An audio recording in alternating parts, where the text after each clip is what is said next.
It's wonderful to see so many people. Thank you all for coming along tonight. So my name's Michael Hand. I'm Professor of Philosophy of Education at the University of Birmingham, Chair of the Philosophy of Education Society of Great Britain, and editor of the Impact Pamphlet series. The PSGB is delighted to be launching a new Impact pamphlet, Robert Eggleston's Powerful Knowledge, Cultural Literacy, and the Study of Literature in Schools. The pamphlet's open access and available to download now from the Wiley Online Library. If you haven't found it yet, do just pop into the Wiley Library after this seminar and you can download the pamphlet. There is no doubting the influence of E.D. Hirsch and Michael Young on UK education policy and practice over the last 10 years. Hirsch's notion of cultural literacy and Young's idea of powerful knowledge are the theoretical drivers of a national shift towards knowledge-led or knowledge-rich school curricula. Evidence of this shift is plain to see in the current iteration of the National Curriculum for England and in the mission statements of a growing number of schools and academy trusts across the country. Some have detected qualified support for it in Ofsted's new education inspection framework, with its commitment to judging schools on the extent to which their curricula are designed to give all learners the knowledge and cultural capital they need to succeed in life. What followers of Hirsch and Young are determined to root out is a curricular focus on skills or processes. This is made especially clear by Nick Gibb, Minister of State for School Standards, in his candid essay, How E.D. Hirsch Came to Shape UK Government Policy. Gibb explains how reading Hirsch provided him with the mental armor to fight the arrant nonsense of personal learning and thinking skills.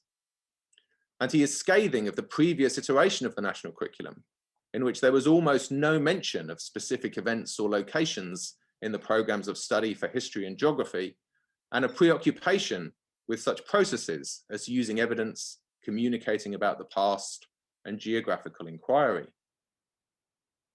In one sense then, the educational theories of Hirsch and Young are just old wine in new bottles, the latest formulations of arguments traditionalists have been making for decades in their battle with progressives over whether schools should prioritize knowledge or skills, facts or processes, content or methods. But this, says Robert Eggleston, is not the whole story.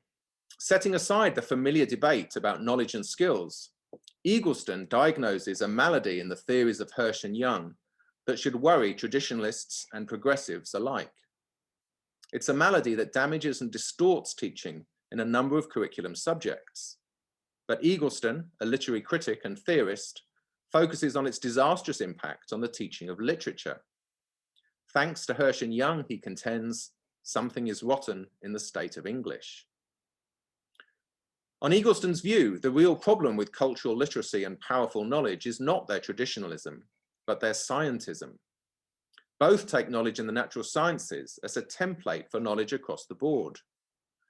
Eggleston shows first how scientism is baked into these two theories, then how their adoption in schools has disfigured and diminished the teaching of literature.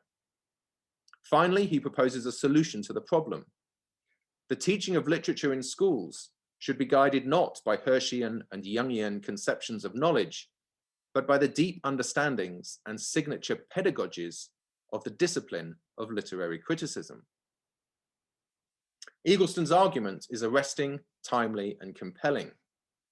For those tasked with planning and teaching English curricula in schools, his penetrating analysis of where things have gone wrong and how to put them right will be revelatory and transformative. And for those concerned with curriculum theory and education policy more generally, it will reinvigorate and reorient the debate about what is helpful and what is not in the work of E.D. Hirsch and Michael Young. This is the 26th Impact pamphlet. Written by leading general philosophers and philosophers of education, the Impact series brings philosophical perspectives to bear on education policy in the UK. Pamphlets are addressed to policymakers, politicians, and practitioners, though are intended to be of interest also to researchers and students whose work has a policy focus. All the pamphlets are available to download free of charge from the Wiley Online Library. Impact is an initiative of the Philosophy of Education Society of Great Britain, a learned society that exists to promote for the public benefit the advancement and teaching of philosophy of education. It's now my great pleasure to introduce our panel this evening, beginning with the author of the pamphlet. Robert Eagleston is Professor of Contemporary Literature and Thought at Royal Holloway, University of London. He works on contemporary literature and literary theory, contemporary philosophy, and Holocaust and genocide studies. He's the author of 7 books, including Doing English and Literature, Why It Matters, and the editor or co-editor of 10 more, including English, Shared Futures. His work has been translated into 7 languages. He has advised the UK government's Qualifications and Curriculum Development Agency and all the English and Welsh exam boards. Bethan Marshall is Senior Lecturer in English Education at King's College London. She has research interests in competing philosophies of English as a subject and how these impact on policy, in the relationship between assessment and learning, and in the relationship between film and television and pupils developing literacy. Bethan's books include English Teachers, The Unofficial Guide, Policy, Belief and Practice in the Secondary English Classroom, Masterclass in English Education, and English Inside the Black Box. Rachel Roberts is Chair of the National Association for the Teaching of English and of the NATE Initial Teacher Education Working Group. She's also lecturer in secondary English education at the Institute of Education, University of Reading. Rachel has written and delivered numerous training resources on English, media and film, and publishes regularly on aspects of pedagogy and initial teacher education. She runs the Reading branch of the National Writing Project's Teachers as Writers group. Nick Wallace is Head of Programme Design and Director of English Mastery at Art Curriculum Plus. He has spent his career working in the public and charity sectors, including stints as a teacher in a challenging inner London school and as governor of a school in Hastings. Nick has worked for English Mastery since the programme launched in ARC schools in 2014. And our final speaker, who will be joining us very shortly, Barbara Blyman, was co-director of the English and Media Centre and continues to work there as an education consultant and as co-editor of E-Magazine. She was previously head of English in an inner city sixth form college. In 2019, she received the NATE Award for Outstanding Contribution to the Teaching of English. She's also a writer of fiction, having published 2 novels, Off the Voortrekker Road and Accidents of Love. Her most recent book is What Matters in English Teaching. And finally, a word on the format of this evening's seminar. Bob will begin by outlining the argument of his pamphlets. Bethan, Rachel, Nick and Barbara will each comment on the issues it raises. Bob will have an opportunity to respond briefly to the panelists' comments, and I'll then open the discussion to the floor. You can ask questions using the raise hand function or by writing your question in the chat. As usual with Zoom sessions, I'd be grateful if everyone could keep their microphones muted, except when invited to speak, to avoid background noise. And we will be recording tonight's seminar, so please keep your camera off if you prefer not to appear in the recording. Thank you. So with that, I will pass straight on to Bob to talk to us about the pamphlet. Thank you so much, Michael. I'm very grateful to the Philosophy of Education Society of Great Britain, and especially to Michael Hand for his editing and his very kind introduction, and to Steph Graham and Carrie Winstanley who organised this event. So I am briefly going to tell the story of a mistake that is having a destructive impact on the teaching of English literature and the humanities more widely in this country. And I'm just going to launch my presentation.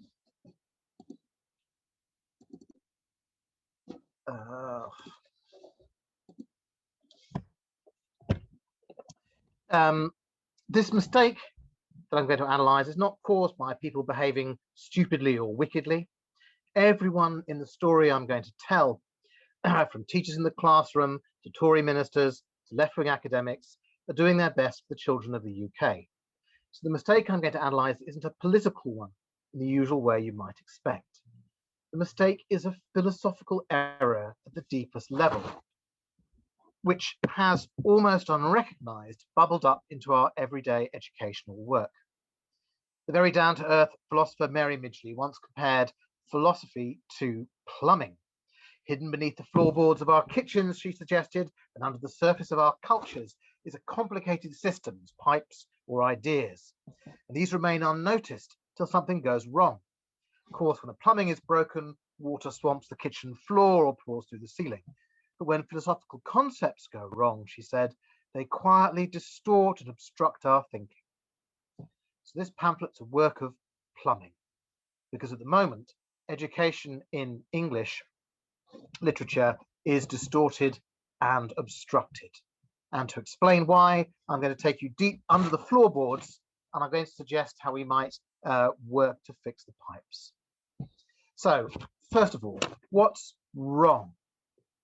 When my talented first-year students find reading an unseen poem harder than in previous years, I was concerned.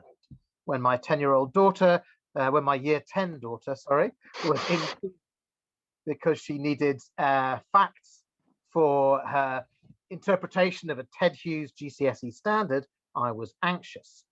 And when I read the theory which underlie how GCSE English literature is taught, I was astonished.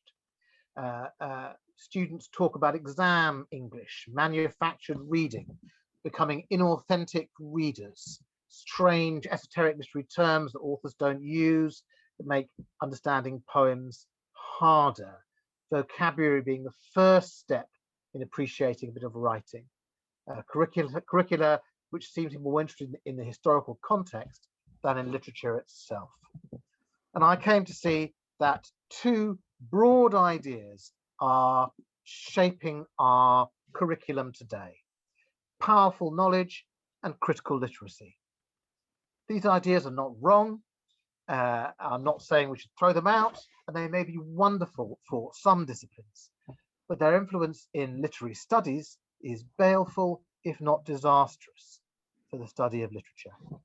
And let me explain why. But to explain why, I've got to go back to some of the most basic and traditional philosophical ideas. We know from philosophy and from our daily life that there are different kinds of knowledge. Knowing how to kick a football from the halfway line all the way into the goal, for example, knowing how to play well in a team, and knowing the history of your team are different kinds of knowledge. And you can see philosophers talking about this in the West over 2.5 millennia. Aristotle names 5 different sorts of knowledge. Episteme, knowledge of eternal things that can be taught, like pi, always the same in all times, all places. Sophia, the highest form, the discovery of these first principles. Techne is like knowing your way around something, knowing how to do something. Philosophers always say it's like knowing how to make a pair of shoes. Phronesis, very hard to translate, is practical wisdom. Somebody with phronesis is good at deliberating. It's about values, it's about things that can change, about human things, things inside time. And finally, for Aristotle, there is nous, something like abstract thought. Now, we don't have to remember all these different terms very long, just the idea there are different kinds of knowledge. And these different kinds of knowledge emerge in education. Even in year 7 at school, the sciences will be teaching something that more closely matches episteme and sophia, and the humanities something closer to techne and phronesis. Okay, we calculate the solution to an equation, but we deliberate together the meaning of a poem. A student obeys the strict rules of deduction for a chemistry experiment, but a student adapts models and examples to write a literary essay or poem. A physicist discovers, a critic persuades. We recall data and information, but we grow to understand meaning in developing our values. And the national curriculum recognizes this. Techne, how to write accurately, fluently, effectively, and at length for pleasure and information. how to argue, explain, and tell stories, how to read responsively with appreciation, evaluation, and understanding. Phronesis is arguing, listening to other people's points of view, recognizing that other responses to a text are possible, and evaluating these. You can't do English by yourself. And when you discuss books with others, you're doing the subject in its most authentic way. These discussions aren't the additions, like in chemistry, when the teacher throws magnesium into water, the class goes, wow, okay? These aren't additions like that. These are integral to what the discipline is. Learning to deliberate well and develop ideas and emotions. So the issue is this. Both powerful knowledge and critical literacy take one form of knowledge of science that closely matches Episteme and Sophia as their model for all knowledge. Now, to be really clear, science is one of the great wonders of our species, and everyone should have an education in it. Okay, so in the two cultures debate, C.P. Snow was right that people who are just literary are only half literate. So science is an amazing, wonderful thing. But scientism is the mission creep of scientific ideas from their right realm of understanding nature into a wider world. And I think that powerful knowledge and critical literacy are examples of this. Let me show you how and why I think this, and why it is damaging in relation to the study of literature. And I'm going to talk first about powerful knowledge and then about critical literacy. But before I talk about powerful knowledge, I just want to stress a couple of things about the important and influential work of Michael Young. I just want to make absolutely clear that Michael Young was not an official advisor to Michael Gove when he was Secretary of State for Education, and in fact had no contact with Michael Gove at all. Nor has Michael Young ever been a conservative of any kind, and remains and has always been a person of the left. And I want to say the fact that I'm able and interested and keen to critique one aspect of his influential and important work is a kind of expression of my respect for his work and for its importance. So let me talk a little bit about powerful knowledge in relation to this one aspect of literary studies. Michael Young is a chemist turned sociologist and the founder of Powerful Knowledge. And powerful knowledge, as Michael Young discusses it, is basically how science works. It's true in this one particular sense. It's real, value-free, revisable, specialized, and opposed to experience. It's then, in powerful knowledge, expanded to the whole curriculum, and that sounds great at first. But when we get to English, this goes terribly wrong. For Young and for scientists, our common or garden daily experience can often lead us astray, and that's absolutely right for science. Schools offering powerful knowledge are keen on this idea about what goes on in school is different from people's experience. And here on the overhead is on the screen is a example from Michael Young about powerful knowledge in action taken from a geography curriculum. The pupil's relationship with the concept of London in their education should be different to their relationship with their experience of London as the city where they live. So the experience and the concept are different. But for English, you can see this is very peculiar.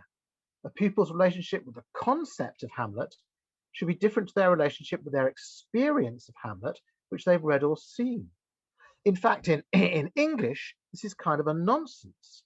In literary study, knowledge begins in personal experience. The national curriculum, I'm not saying anything wild or mad, the national curriculum asks for informed personal response. Now, of course, in teaching, we build on that and we expand from the personal experience. But unless we have that personal experience rooted, that knowledge of engagement with the text, which is both emotional and intellectual, that affective relationship with the text, we're not doing the discipline properly. So we need personal experience of texts.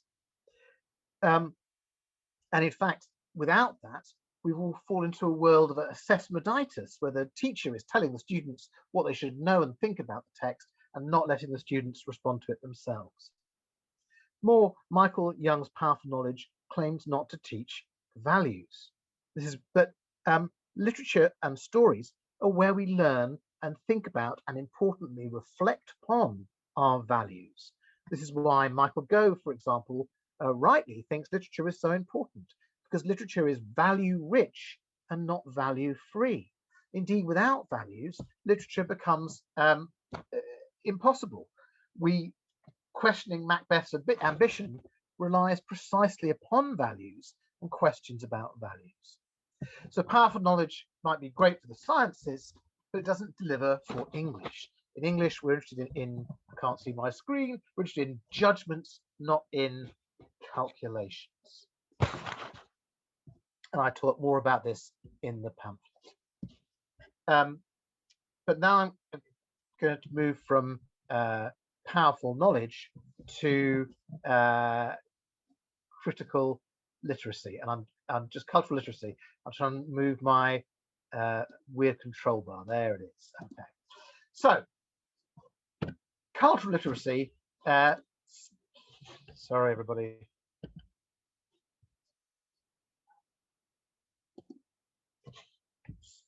Oh, okay. So cultural literacy is more complicated. I mean, it sounds very Englishy, cultural literacy, and indeed E.D. Hirsch is a professor of English. E.D. Hirsch's work, E.D. Hirsch, the founder of cultural literacy, his work is profoundly controversial. Progressives hate it, traditionalists love it, but I think people of goodwill can disagree about the nature of cultural literacy itself. My point lies deeper. My point is that the cultural literacy can only happen if, as you'll see, it relies on Hirsch's earlier work. And Hirsch's earlier work also wants literature to be like a science. And this is where the damage is being done. So cultural literacy seems to sell us all sorts of really exciting, wonderful progressive goals in many ways. But underneath it or before it is this scientism. So I went back not to Hirsch's famous book, Cultural Literacy from 1988, but to the ideas that underlie it, back to Hirsch's earlier literary theory work from the late 1950s to trace his core idea. And just as a kind of footnote, this is the thing that amazes me. The ideas in cultural literacy that are impacting in our schools now in 2021 come from before President Kennedy was elected. So around the time Elvis was being drafted into the army, that's when these ideas were formulating. It seems amazing to me. But Hirsch's core idea is this. Hirsch argues you can establish a final objective knowledge about the meaning of a literary text, true for all time. An interpretation of a literary text, he argues, is the same as a scientific experiment discovering a fact. And in fact, he calls this process validation. He lays it out in his book, Validity in Interpretation. Now, I'm a literary theorist and I really enjoy complicated literary theory, so I discuss it at some length in the pamphlet. Okay, but in detail, sorry, in brief, he argues that a text is made up of tiny units of sense. You work out what they mean in isolation from other parts of the text, one at a time in order, and then you add up your answer. But this is just not how literary meaning is developed. Simply put, we do not focus on one phrase, to be or not to be, work out what it means, and then move on to the next. That is the question. In reading, each moment is understood in context of the larger whole, and the larger whole is understood through each moment. The big picture frames the detail, and the detail informs the big picture. So his process is extremely complicated and attenuated because it's a process that doesn't really work. A sign of how it doesn't work is how he kind of ends the book. What happens if you don't agree with the result of the literary calculation? what happens if you don't agree with his reading of Shakespeare, of Hamlet? Hirsch suggests a kind of court of literary meaning, a ruthless critical process in which literary critics bring evidence and argue for an interpretation, and a critic judge rules as to which interpretation is finally and permanently correct. So when I read this, I thought it was a joke. I thought it was I wasn't. I thought he was making kind of satire on himself, but I'm not so sure. In law, a verdict, and in literary criticism, a critical judgment, is the result of persuasion and discussion. This idea that literary study can be made to work like a science with correct, permanent answers to what a text means is what underlies cultural literacy. But this is not how we read, one atom at a time. It goes against what Michael Gove and other people find in literature, our personal experience, our relation with literary texts, from which our knowledge of literature grows through deliberation with others. And we also know, of course, that meanings of text change because they and we are part of our communal, human, ongoing conversation across time. So English is just not like physics. Now, these abstract ideas, deep in literary theory of Hirsch, have practical consequences in the classroom, and they lead to a range of current things going on, which I can see have influenced my first-year students, but I also read and hear from teachers across the country the impact on the class. Feature spotting or labeling. Richard Long, for example, writes that students are making a series of identifications about certain elements of the poem without actually getting it, a phrase they frequently use, spotting metaphors but not understanding what the poem was saying. Over-reliance on literary terms. Isabel Wodger from OCR says candidates can be left feeling they've done enough when they've identified a feature and given it a name, rather than using such identification as a springboard for explaining the impact. Yeah, so recognizing the rhetorical trope of chiasmus is the answer rather than working out what it actually means in the text. The vocabulary gap, much talked about. The idea that when you read something, you need to know what all the words mean before you can read it. But of course, that's nonsense because context gives you meaning. And also meaning doesn't just come from vocabulary. It comes from types of speech, form, genre, sentences. Okay. The very idea there might be a right or wrong answer. Hirsch says, for example, that Freudian readings of Hamlet are just wrong. Okay. That idea is being imported into literary studies. Simple misapplications of context. Using rough ideas about historical context to explain what a literary text means. That means you're not reading the text, you're hearing about the context and seeing that explains literary text. A confusion between the nature of learning to read, literacy, and what it is to read literature. These are different but linked skills, like learning to walk and learning to play a sport. One relies on the other, but they're not the same thing. And finally, student response. It's crucial for our discipline. We're supposed to be giving students novels and poems and plays to read and respond and to understand. But if we're going to give them the answers in terms of cultural literacy or powerful knowledge, their response is being ruled out of court. Because crucial to our subject is dialogue, and dialogue is about responding, understanding. So, last slide.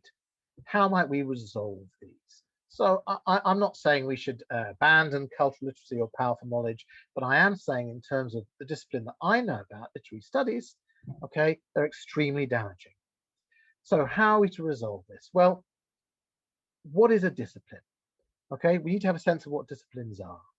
Historically, the origin of academic disciplines is tied up with the Enlightenment.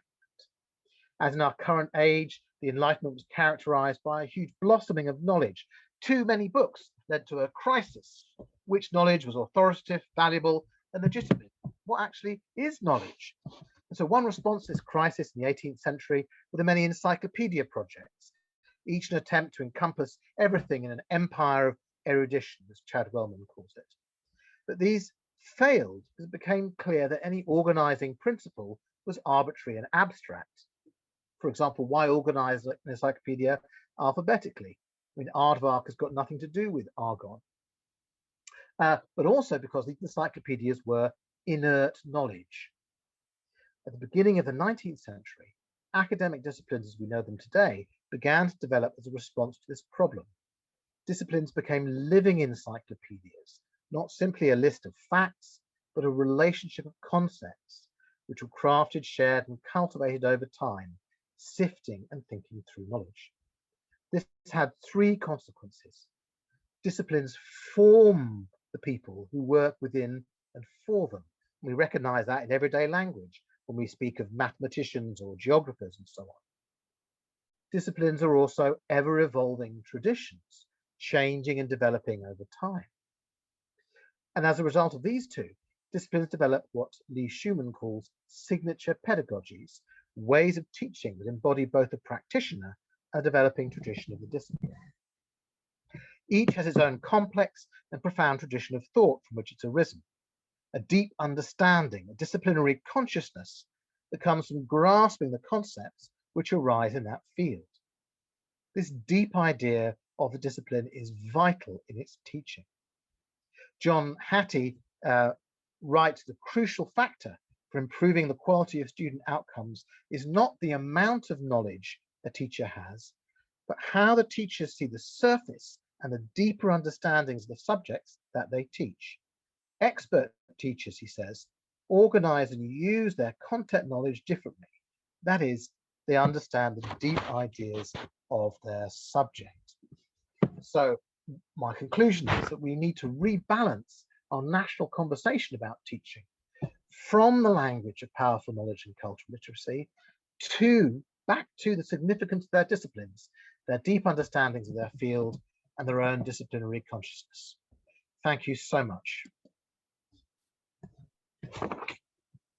Great. Thank you very much, Bob, for that very clear précis of your argument in the pamphlet. And I'm now going to invite Bethan to give the first response. Okay, I'm really pleased actually that Bob has written this pamphlet on powerful knowledge. And in fact, he is absolutely right in everything that he says. It is changing the nature of English in our schools. About 2 years ago, I was asked to one of those workshops run by, I think it was Westminster Forum, it might have been Policy Network, something like that anyway, and it was all about knowledge in English. And I was somewhat jet lagged, having come back from the States, you know, those heady days, we could go to the States and come back and didn't have to quarantine. Anyway, I arrived in the morning and then I went on to this panel in the afternoon and they were talking about the knowledge curriculum. Now, I want to say, as Bob has clearly done, that English does have a knowledge. I mean, he is a professor of English. It means he probably knows an awful lot about English, and that is a kind of knowledge in and of itself. But I don't think that the kind of knowledge that the panel was talking about was that kind of knowledge. One of the members of the panel, and I think it might have been you actually, it was the mastery curriculum. He was an advocate of the mastery curriculum. And again, I want to make it very clear that they'd obviously spent a huge amount of time in putting together and integrating their knowledge curriculum into the Key Stage 3 curriculum for English. And it was on Oliver Twist. Now, actually, Bob talks a lot about Oliver Twist in his pamphlet, and it was on Oliver Twist. And it was all about work, you know, how they had to work. It was all about the poor laws. It was about workhouses. All this was in the knowledge curriculum. And then they had to talk about Victorian poverty and criminals in the Victorian underworld. And they had to do all of this before you even opened a copy of the novel. So it was full of so-called historical facts and nothing really until about the third lesson did you get on to actually reading the book. And then I was editing a book on reading, which is published by Bloomsbury, if anyone's interested. And Michael Rosen contributed a chapter on it about his son. And he was doing a scheme of work that he'd done also on Oliver Twist. And I'm not sure if it was the mastery curriculum, but if it wasn't, it bore a striking similarity to it. And So his son was aged about 11 at the time, and he'd been asked to write about the scene when Nancy is killed by Bill Sikes. And it's a really horrific scene. You know, Nancy is pummeled to death by Bill Sikes for betraying, he thought, him, because he let Oliver escape. She let Oliver escape. And it's just it's a brutal, hideous scene. And what struck Michael Rosen was that at no point at all, in any way, shape or form, did the teacher ask the pupils what they thought of the scene at all. They weren't asked at any point for an emotional response to the murder, just comprehension questions on what had happened. And for Michael Rosen, it meant that they weren't actually comprehending the passage at all, because they weren't considering the impact that the murderous, you know, Bill Sikes murdering Nancy had on them. And that for him was the point. And answering comprehension questions wasn't the same thing at all. Yet it seems that this is the very scientific, to use Bob Eagleson's term, knowledge that's now being asked of English. Again, Rosen wasn't criticizing the teacher in any way. She'd worked extremely hard. She'd produced numerous worksheets and vocabulary checklists. They're very important vocabulary checklists. They'd thick introductory leaflet explaining everything that there was to know about poverty and crime in Victorian London. But at no point were the pupils asked to engage in a personal response to Oliver Twist. They weren't asked to imagine what it was like to be Oliver, to empathize with him, to wonder if he would have, you know, if they would have stumbled into crime with the Artful Dodger, and how easy it might have been to draw, and how easy might, you know, would they have become criminals like him? And they didn't also draw parallels to life now. You know, would you be sucked into a gang? And the class weren't getting, he felt very strongly, the kind of knowledge that you need when studying English. More recently, I was asked to write a chapter in a book about the Newbold report, which is coming out later this year because it's the 100th year that he's done it. And the editor, Andrew Green, asked us all to write about the significance of the report from a particular point of view. And I wrote about the knowledge curriculum. And I wish I'd had Bob's pamphlet when I wrote it, because so much of the report, I mean, I know that there are bits in it that are hideous, bits on oracy and all that kind of stuff that you wouldn't really like. But nevertheless, so much of it is about English as a liberal art as opposed to a science. And Bob's articulation of the different types of knowledge that exist is particularly helpful for the difference between scientific knowledge and the kind undertaken in English. What the Newbold report does over and over again is say that English is not a science and it shouldn't be taught or treated as one. Key to Newbold is the teaching of literature as a fine art, but they go on to warn, the teaching of literature is beset by many dangers. It is fatal to make it a mere knowledge subject, to concentrate on the getting up of actual subject matter or school annotations, and equally fatal to substitute it for a mere impression of literary history. Now, all these are frighteningly familiar in today's English lesson. So Newbold questions the teaching of English as a mere knowledge subject. He criticizes annotations and a mere impression of literary history, both of which could be said to be characteristic of Hirsch and cultural literacy. It also sits uncomfortably with a speech given by Michael Gove, lauding the knowledge curriculum, where he said that he wanted it to ensure the acquisition of knowledge within rigorous subject disciplines, and it's properly valued and cherished. In another passage, Newbold talks of the scientific study of language, adding, to give information and insist on its being accurately registered is an almost mechanical matter. While it does not mention memory, it has clear overtones of today's retrieval and rehearsal practices of cognitive load theory. If you read Willingham and Rosenshine, you'll find out all about cognitive load theory.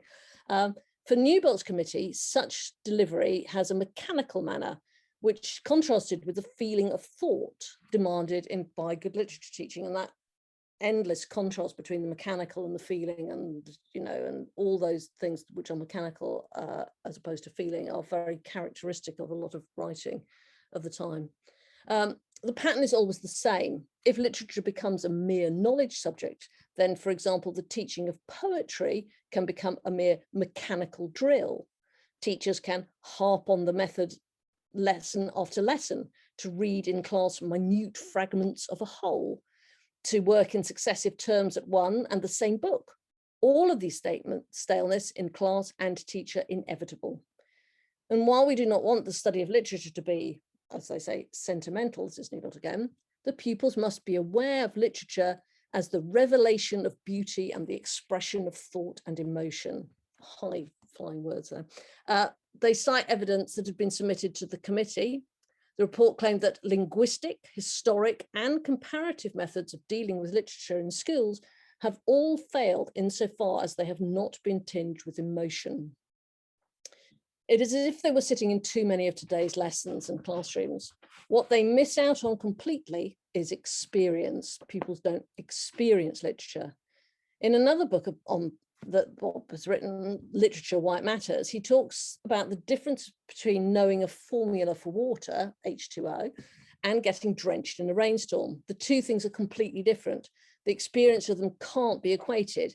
In one, you have the facts at your fingertips. In the other, you're probably cold, certainly dripping wet, with sodden clothing and squelchy shoes.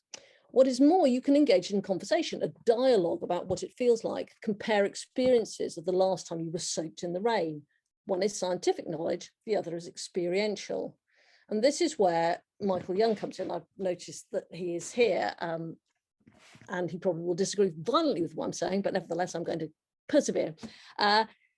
Because he talks about, I'm going to talk about John Dewey. And so for Michael Young, he talks of Dewey, he really dismisses Dewey, and Dewey talks endlessly about experience, and he reduces it to just experience what we are. I would like to suggest, however, that Dewey's understanding of the word experience is far richer. In Democracy in Education, he wrote that the nature of experience can be understood only by noting that it includes an active and passive element peculiarly combined. And in the opening of the chapter on education's necessity for life, he writes, one has to assimilate imaginatively something of another's experience in order to tell him intelligently of one's own experience. All communication is like art. Only when it becomes cast in a mold and runs in a routine does it lose its educative power. Dewey is speaking more about education, not English in particular, but again, he could be describing today's classrooms. You know, the idea of routine is actually very important in an awful lot of classrooms, and you have to have routine in order to make it work, so they say. But he could be describing today's classrooms. In a chapter entitled Experience and Thinking, Dewey elaborates, in schools, those under instruction are too customarily looked on as acquiring knowledge, as a theoretical spectator, minds which appropriate knowledge by direct energy or intellect. The very word pupil has almost come to mean one who is engaged, not in having fruitful experience, but in absorbing knowledge directly. Too many English classrooms have become places where they have no chance to talk about what they thought of a passage they have encountered, a poem they've absorbed, or a novel that they've read. Instead, they are drilled into producing point, evidence, and explanation paragraphs that have been so closely modeled for them that almost none of what they have experienced is at all included. I won't even start on the core content framework because that's just too awful.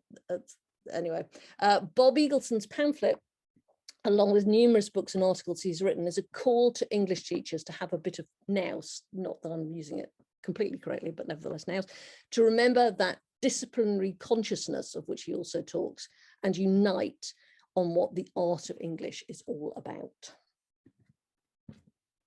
That's it.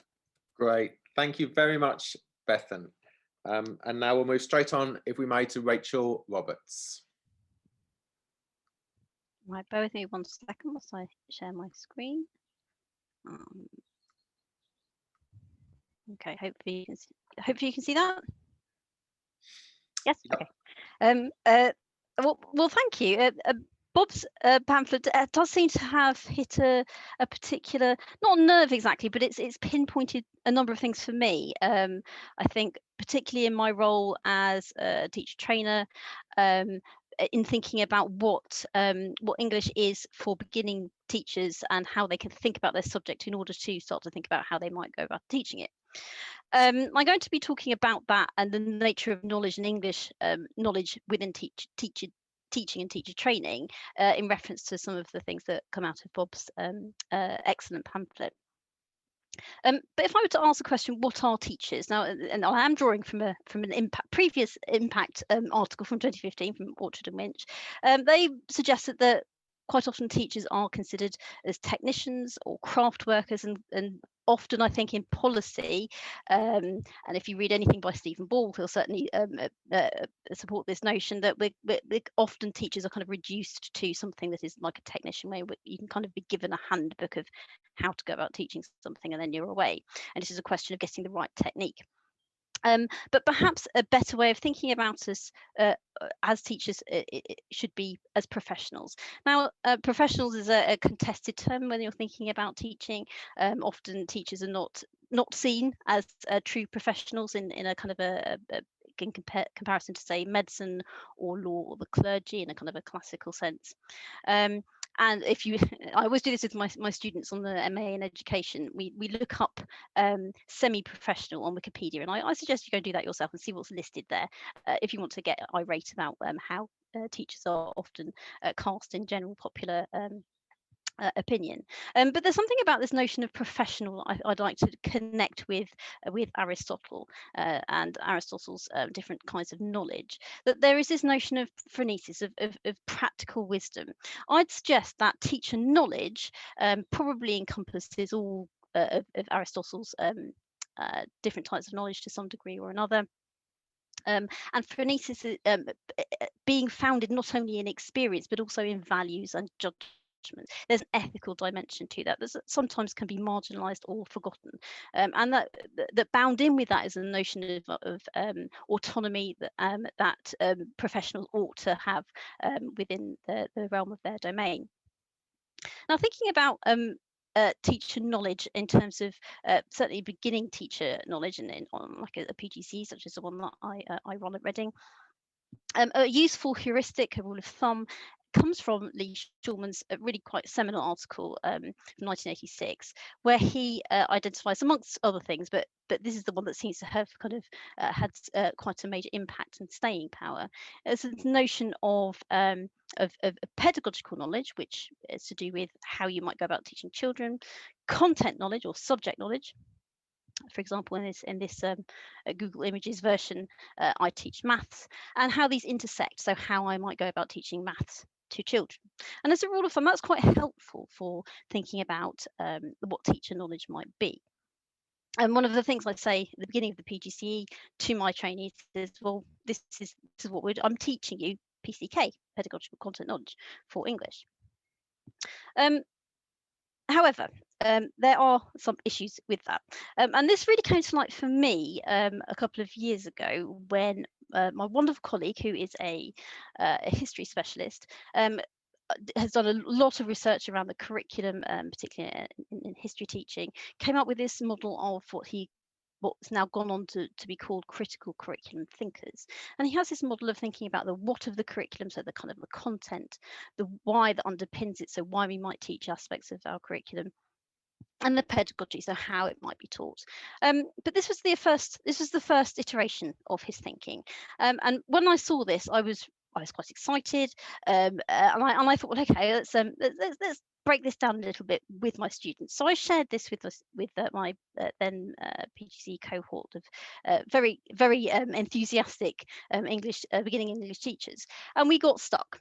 And we got stuck with the what bit, because you can see there in hopefully in that diagram that this word or phrase substantive content.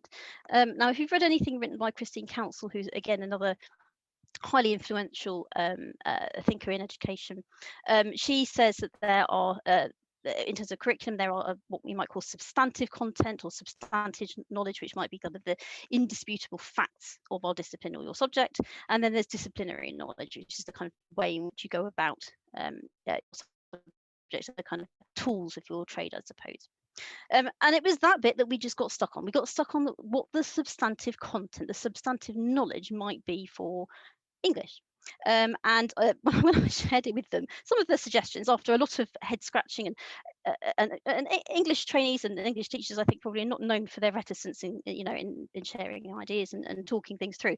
They found it really hard. So some of their suggestions were, or systems that underlie communication, which I thought was quite interesting, quite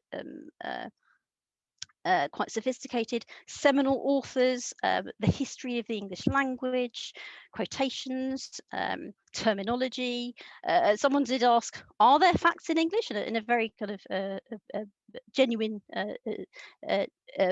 genuine way, and kind of trying to wrestle with this.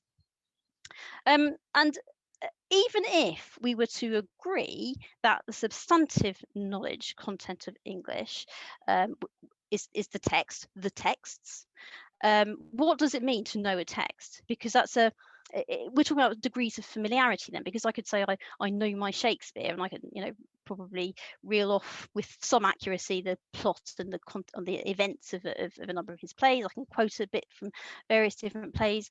I can tut in a very superior way when people misquote Shakespeare in other forum. It's the all that glistens rather than glisters that always. I don't know why that irritates me particularly, but it does. That particular mistake, it always gets me. But that can lead down a route of what you end up with in terms of pedagogy and teaching, a very kind of superficial mastermind style question and answer in terms of retrieval. It can end up, and I'm not saying it does necessarily, or that it certainly that it should.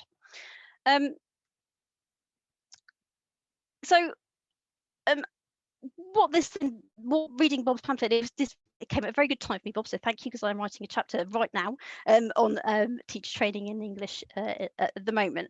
What it did is it kind of coalesced some of these thoughts and some of the issues that I had found in trying to communicate some of these things to my students about the nature of English subject knowledge.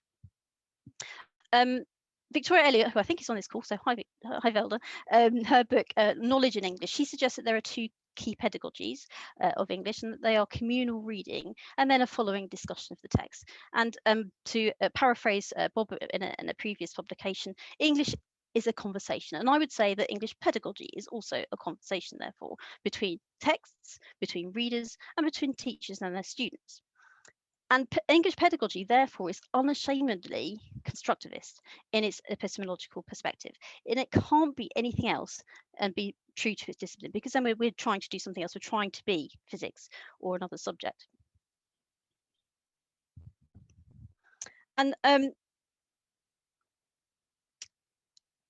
Shulman did later, after publishing his quite seminal article on PCK, suggests actually that for English, PCK is more problematic because of the individual autonomy, he said, that English presents in terms of the text choice and how we might approach text. So I'm just going to let you read that quotation from his chapter.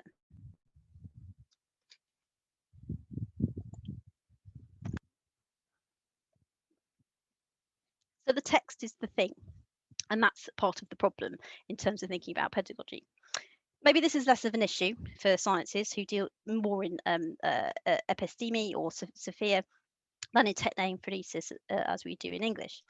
For a beginning English teacher particularly, and for teacher educators, the unpicking of PCK for English is therefore less clear-cut.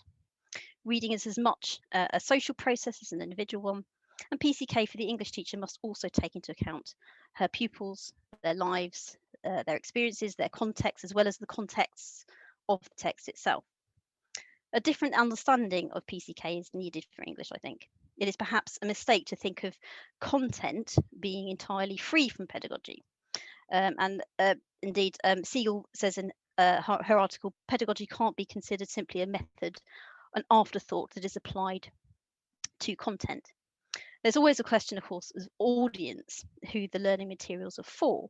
And effectively, it is mediated by the teacher, but also the format in which it's presented itself. So even if, again, we were to say that the substantive content of English is the text, that still appears in some form, even if it's as basic as the kind of the cover of this school edition that you've got, never mind the questions, the comprehension questions that might come along with each chapter, as that's happened in the Heinemann version of Mice and Men. This is really interesting, Bethan's comments about the Newbold report, because this predates Newbold by 11 years.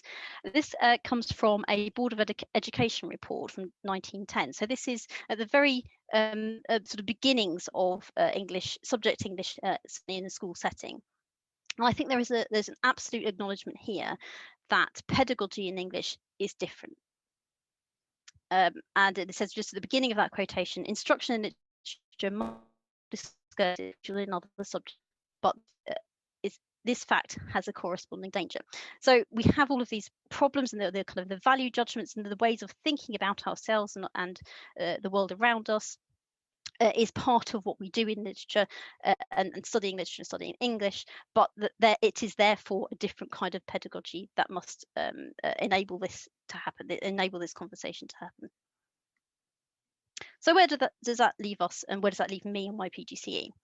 So my wonderful colleague Richard Harris altered the diagram with some feedback from various different subjects, and I think this is quite workable now. So we've still got those three components: the why, the what, and the how. But certainly what I do a lot of in the PGC, and particularly at the beginning of the course, is dealing with the content and the concepts and the processes. And actually what that does is open up some of the pedagogy that surrounds it. So I do hope that I'm answering Bob's suggestion, or addressing Bob's suggestion from his pamphlet that I've put at the bottom of the slide. And there are some references if you're interested.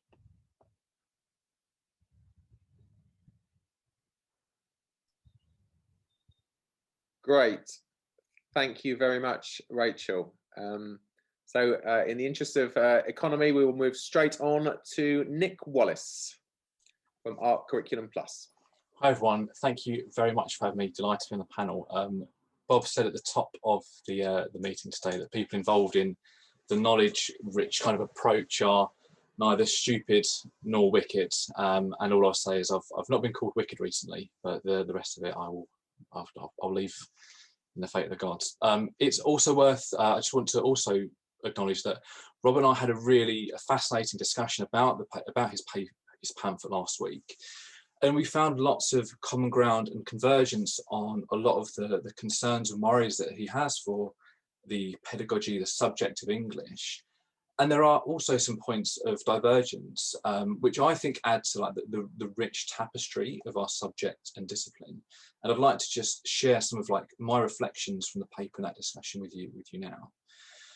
The thing which I think is probably worth starting off with is some of my response to section 5 of the paper. And here Bob spends some time unpicking a curriculum overview from the ARC English curriculum programme. And I just want to offer a brief response to some of the conclusions to add a little bit of clarity on some of the intent behind our thinking. So it's worth mentioning, I think, that the document that Bob discusses is a single A3 document which attempts to give a high-level narrative of the sequence and content of our Key Stage 3 English curriculum. I've spent the past 7 years of my career trying to find a succinct way of illustrating the breadth, depth, richness, complexity, interconnectedness, opportunities for discourse, discussion, debate within our curriculum in a single A3 document, and am yet to find a good way of doing that. So if anyone does have a fantastic model for that, I would gratefully receive it. What I think is a fair and accurate point that is made in the pamphlet is that this document and some of the ways in which perhaps the ARC English programme address English don't do a good enough job of bringing the discipline of the subject to the forefront of what we do. We absolutely believe primarily in the discipline-led approach to the teaching of English and students' engagement with English, rather than a fact-finding approach, a fact-finding and a fact-discovering approach to it. The curriculum content that Bob discusses is illustrative. It gives an indication of some of the themes, texts and ideas that we think students have a right to encounter during their study at secondary school. And it's helpful for some of the schools we work with to have a clear explanation of what do we study, when do we study, and why.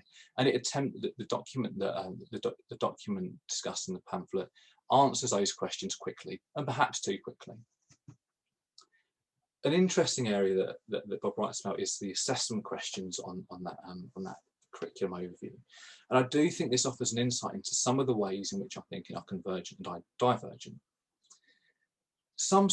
Many schools we work with, instead of seeing those assessment tasks as the be all and end all and the examination preparation that dictates their whole approach to this text and the study throughout Key Stage 3, many schools view them as inquiry questions, an overarching prompt that helps to steer teachers and students through a joint exploration, discursive exploration of the text. And yes, when students do come to respond to that task, we might have some indicative content, or we might have some illustrative examples of students' responses from previous years. But this isn't an attempt to impose a notion of that centralized notion of correct and incorrect, the court, that bizarre court of that arbitrates right and wrong that Hirsch discusses. When students pick up on those interesting scenes, lines, themes, critiques, interpretations, emotions that aid their understanding, that bolster their enjoyment of a text, that isn't, and it isn't something that we've thought before as teachers or curriculum designers, that doesn't make it wrong in that Hirschian style. It's the absolute opposite. We love to see students engaging, experiencing texts in those completely authentic, disciplinary ways. Where I think we do differ though, is that we are unashamed in providing that assessment inquiry question to the schools we work with before they teach the text or that unit. And there are some clear distinctions here between the EMC's project on In the Sea There Are Crocodiles that Bob writes about in chapter 6 and the approach that we might take in ARC. In both instances, we share a real fundamental belief that teachers must discuss and reflect on, quote, the core of the book, its genre, its structure, symbolism and themes, but we may begin to differ around some of the things that happens next. Our belief is that teachers in our schools are the experts in forging that path throughout text. With their expertise of English and the pedagogy of English, they can more skillfully lead students towards that authentic, deep experience of a text, and can be more deliberate about where to dwell, where to shine the light, so that students can have a more nourishing, fulfilling experience with those challenging texts and themes. But what is clear in both instances is that the focus is entirely on the students and their engagement with the text or the literature that they're encountering. It isn't to place teachers on some kind of authoritarian, dictatorial pedestal, but we do acknowledge in ARC and in the English programme that students are relative novices and can benefit from some guidance and, yes, some deliberate instruction from a teacher. What Bob writes about E.D. Hirsch and the history of the cultural literacy, the genesis of it, was absolutely new to me, and it is really unnerving to see such an unrepresentative attempt to define the discipline laid out in black and white like that. And it will lead to myself, and I hope it will lead to other colleagues, reassessing the ways that we adopt and discuss Hirsch's notions of cultural literacy. But that said, it would be disingenuous to wash my hands completely of some of that provocative thinking, and it would also be disingenuous to suggest that it hasn't influenced the way that we approach curricula in ARC. The text that has influenced us in English mastery is the one that Bob and others have mentioned earlier, that notion of cultural literacy. The content of the appendix is of course heavily skewed towards the American culture, history and art, but that discipline, that practice of calling your shots, of saying this is what we think young people deserve to experience, react to, engage with and learn at school, is an important one for everyone involved in teaching and curriculum design. The curriculum map that Bob writes about in chapter 5 is our attempt to do that, to lay that out. We say that these are the texts, themes, ideas, characters, experience, scholars' interpretations that we want students to have an entitlement to during their study of secondary English. And that isn't to preclude or exclude any other collations or curricula. It's to simply say, this is what our students will be experiencing on their journey through English in the ARC English programme. I think that far from being reductive, misrepresentative or corrupting the study of English, the discussions that we had and that we continue to have around the selection, prioritisation, renewal of that curricula and that curricular content are absolutely at the heart of what disciplinary study is. Why do we teach this? Why not do we teach that? Why don't we teach that? Why are we teaching this particular thing here? Why not later? How do we approach this? How are we going to bring these texts and authors and characters and themes and emotions to life for our students? What themes are we going to have to, do we shine a light on? And what we're going to have to leave until later on in the student study in English. These are, to my mind, the kinds of questions, debates, discussions, conversations that indicate a healthy, frothy approach to the discipline, and certainly one that's not corroding the pipes beneath the floorboards. Do we disregard then some of the learning and proposals of cultural literacy because of the bizarre genesis of some of Hirsch's thinking, as I believe Bob implies we should do in his pamphlet? Frankly, I don't know is the obvious answer to that. I've been thinking about that question deeply since Bob's published the pamphlet, and it's one I'm still yet to make a definite resolution. But the final thing that I'd like to propose, and the thing that I believe most deeply, is that a knowledge-rich approach to English and a discipline-led approach to teaching English are not incompatible. They're not at odds with each other. I think that they can absolutely be symbiotic. And I agree with everyone, with other colleagues on the panel and Bob in the pamphlet, that if students don't have that, and teachers don't have at the heart of what they're doing, that the understanding of the discipline of English, without that, a knowledge-rich approach will absolutely lead to a perversion of the subject. I have met colleagues in more knowledge-led institutions who believe that they can assess a student's understanding and mastery and enjoyment of a text through a multiple choice quiz, which I find really upsetting and really unnerving. That isn't at all our intention in the ARC English programme. At every stage in our curriculum, at every stage in our interaction with teachers, we're inviting students to put their knowledge into action, so it doesn't just lie there inert. The phrase that Bob uses throughout the paper, and one which I might just use to illustrate that finally, and one which I'm going to kind of adopt in my own practice, is that in English we persuade of an opinion. And to my mind, a student can be much more persuasive when they have a deep-rooted understanding of the text and its various effects on them.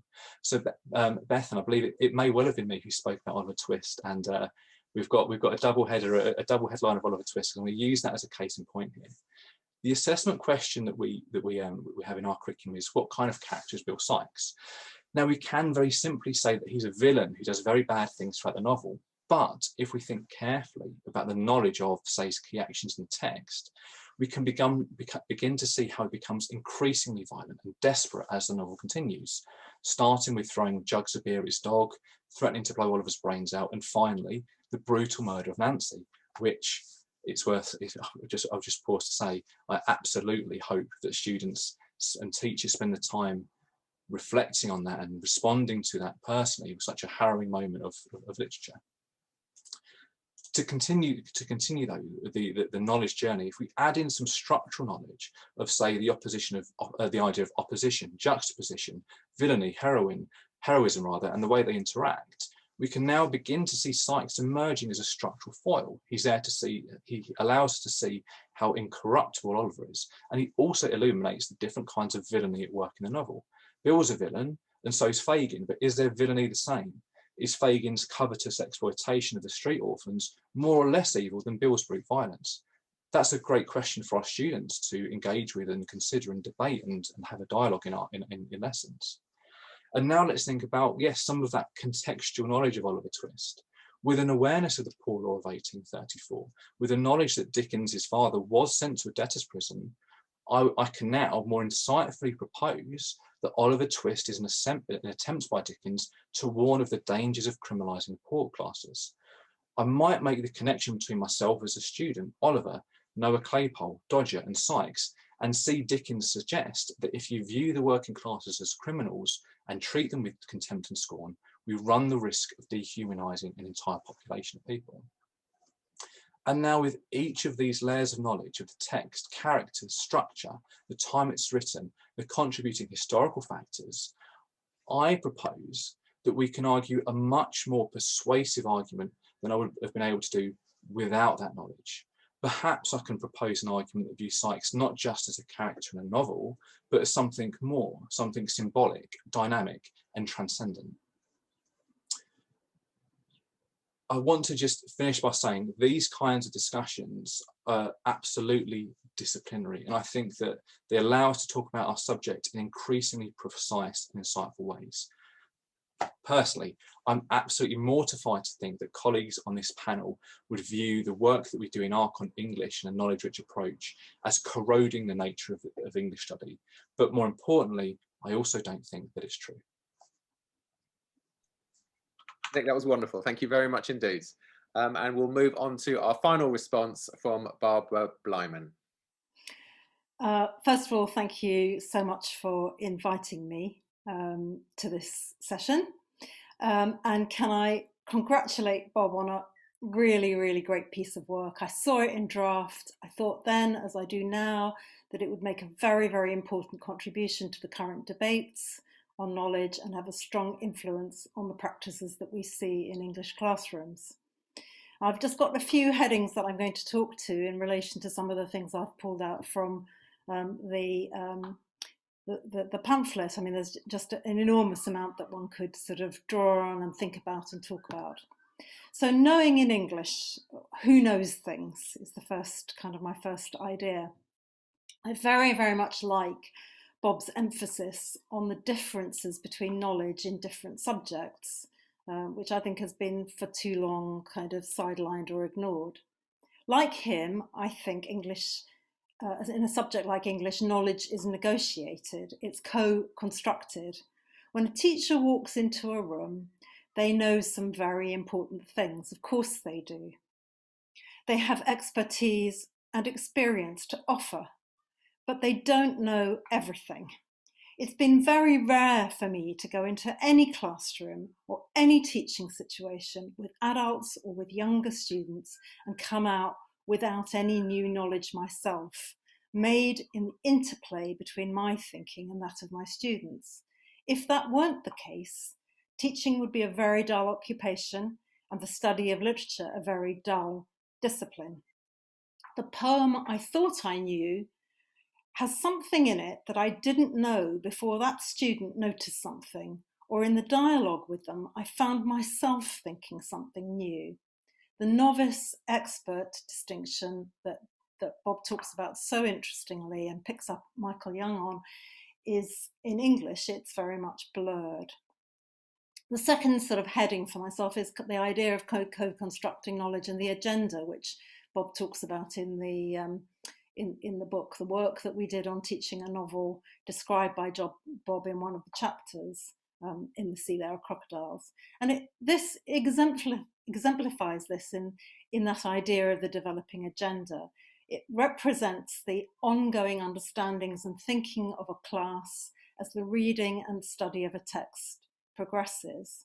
Now that, again, it's, picking up on perhaps on what Nick was saying, that's not to say that the teacher goes in with nothing to offer, but that the teacher, ideally having themselves shared thinking about the text with colleagues, works with the students to construct a growing map of the emerging ideas, allowing the students to make it their own. Knowledge here is much more than knowing facts. It involves that complex set of knowings that Bob writes about, knowing how to as well as knowing what's of significance, making judgments about what's valid and what isn't, what's of interest and what's less so, applying past knowledge to new knowledge, and knowledge about this text to future texts. It's about developing habits of mind and understandings about how ways of approaching texts and thinking about them will be particularly illuminating and offer fresh insights. It's knowing, in another phrase of Bob's, how to do English.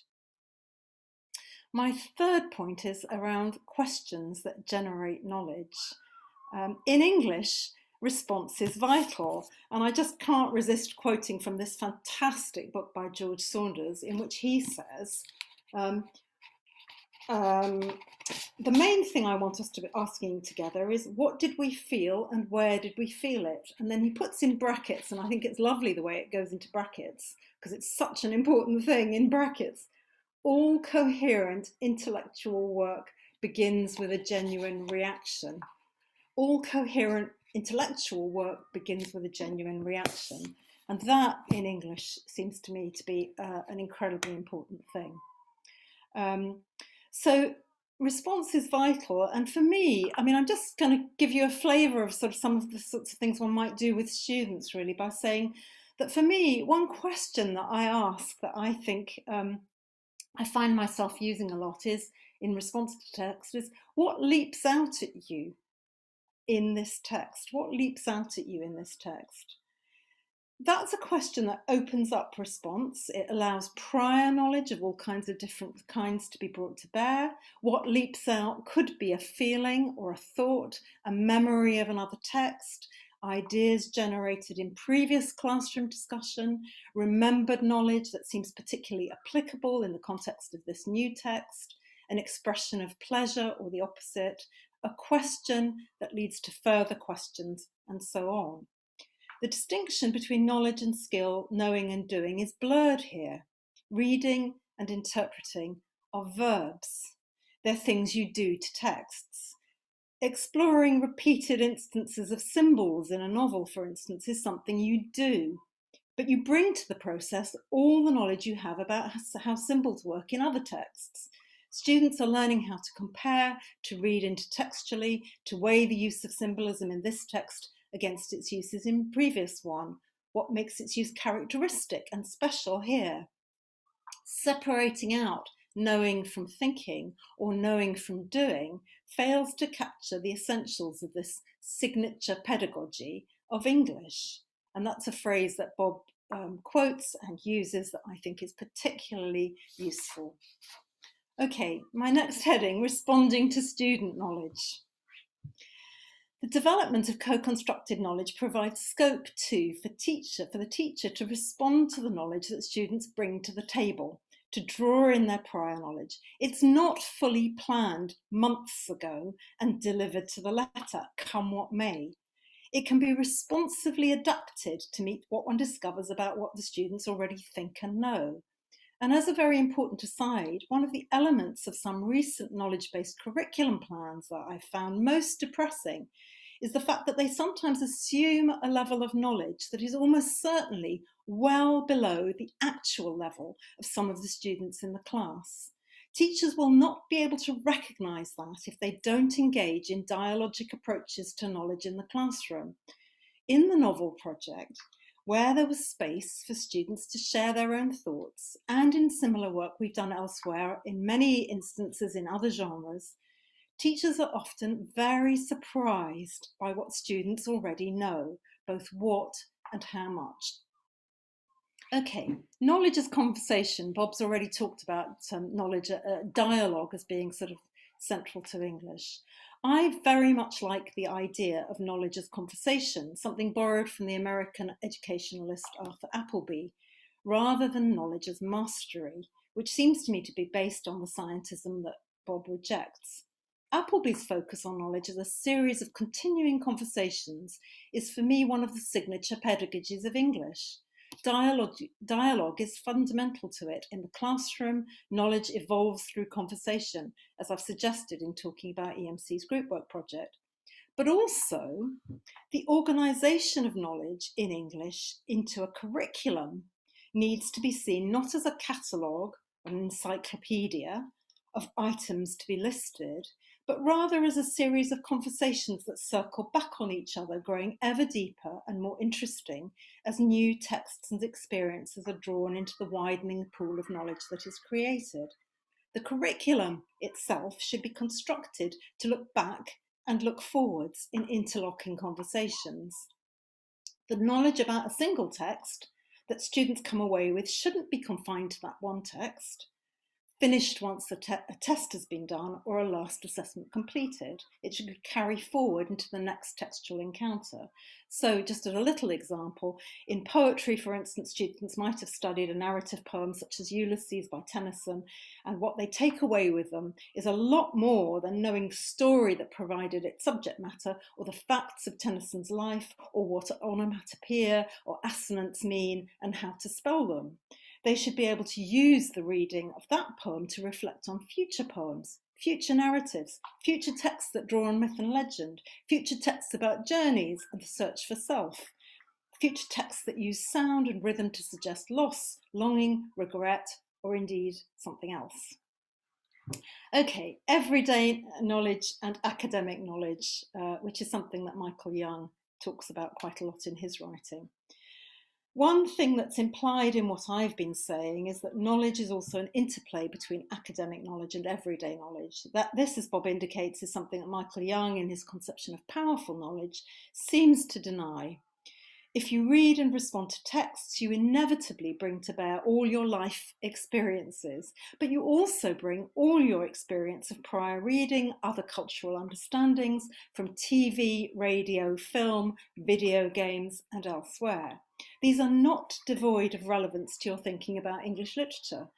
I've been doing some CPD and creating resources recently based on the idea of knowledge as cultural conversations, in which I've been demonstrating the possibilities for deeper and more interesting study of canonical texts if you do bring to bear your understandings from diverse media and traditions, including ones that are part of students' everyday knowledge, the everyday knowledge of many, many students.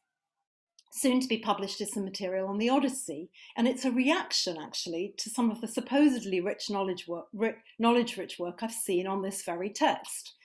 To read extracts from the Odyssey while denying any connections with epic video games, with Lord of the Rings, or Game of Thrones, or the Diwali story of Ram and Sita, which many students will be familiar with, seems quite perverse to me.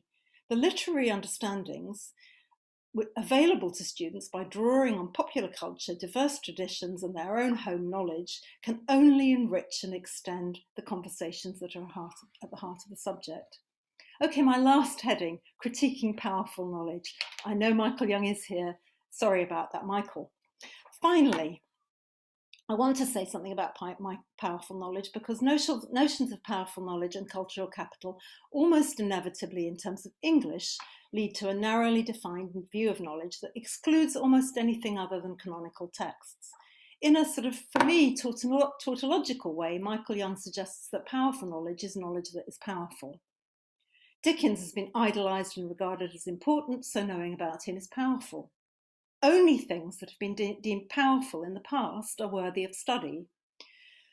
But how about if you want to break that chain of thinking, not by saying Dickens isn't important and powerful, but by saying, hang on a minute, other texts are powerful too in different ways, or other texts deserve to be made powerful. The idea of power doesn't need to be frozen forevermore. So, for instance, Toni Morrison is powerful. She's recognised as a major writer, and having read Beloved is both important and gives you power in multiple ways. I haven't got the time to talk about them now, but in multiple ways. Having read a novel by Chimamanda Ngozi Adichie is also a very powerful thing to have done. And I would argue that Langston Hughes, rarely studied these days in the curriculum, though he can be, ought to be powerful knowledge, as should Zora Neale Hurston, the source for so much modern American fiction writing. Works by contemporary young writers like Caleb Femi with his new collection Poor, or Inua Elams, the dramatist and poet, should both become powerful knowledge. But if we rest with Michael Young's version or Hirsch's cultural literacy view, then power is never contested, never questioned, remains unchanged forever. Bob's argument is that it is very much in the nature of our discipline that thinking changes over time. To use his metaphor, changing and contested ideas are actually plumbed in to English. They're ever-evolving traditions, and I think we should see our subject for what it is, as a subject that incorporates change. So, as I think you can tell from what I've said, Bob's arguments about knowledge chime very much with my own. They make good sense in terms of the history of thought about knowledge, but also very much in practical terms in the lived experience of teaching English in classrooms and seeing how knowledge develops in young people. This is an important pamphlet, really important pamphlet. I hope it's read by all English teachers as a challenge to some of the more limited ways of thinking about what knowledge in our subject is, that for me are barely recognisable as the signature pedagogies of English. Great, thank you, Barbara. Thank you for all 4 responses to the pamphlet, which have been really fascinating. I've been listening spellbound, and I'm slightly horrified to see that it's almost 7 o'clock. We are going to finish at 7:30 no matter what, and I do want to leave some time for questions from the floor, but I have promised Bob a right to reply. So Bob, could I ask you fairly concisely to share some thoughts on the responses? Yeah, I'll be very quick because I'd also like to open up the floor. First of all, I'd thank all 4 panelists for your very rich responses. I've made pages of notes, and they're full of phrases. So, so I agree absolutely with Bethan that emotions and affect are integral to our reading and understanding of texts. And I also think that the ideas in our discipline are kind of baked in the Newbold report. Lots of things that we've been discussing are the shape of what English is.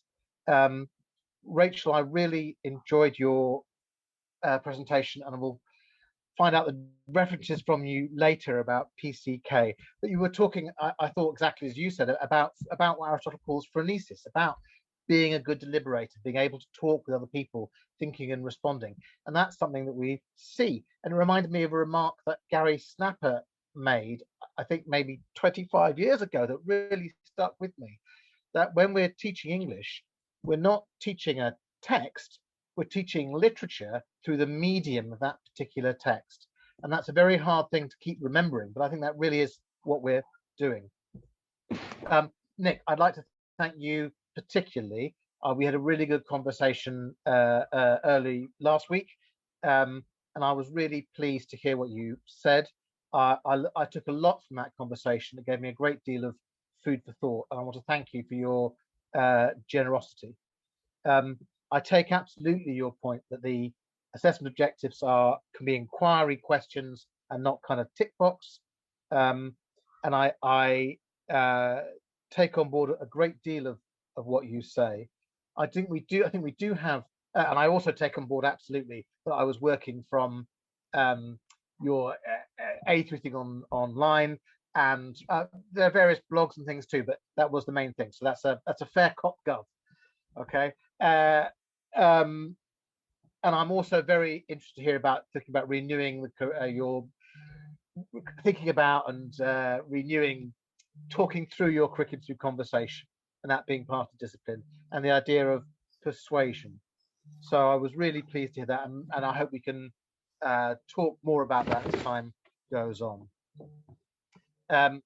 Barbara, thank you so much for your fantastic response. I've written down, I've got about 5 things I want to say. I thought so I'll be really quickly. I thought you phrasing the difference between novice and expert as blurred was rather good. That's not saying they're separated, nor they're one and the same thing, but there is a kind of blurring in our discipline.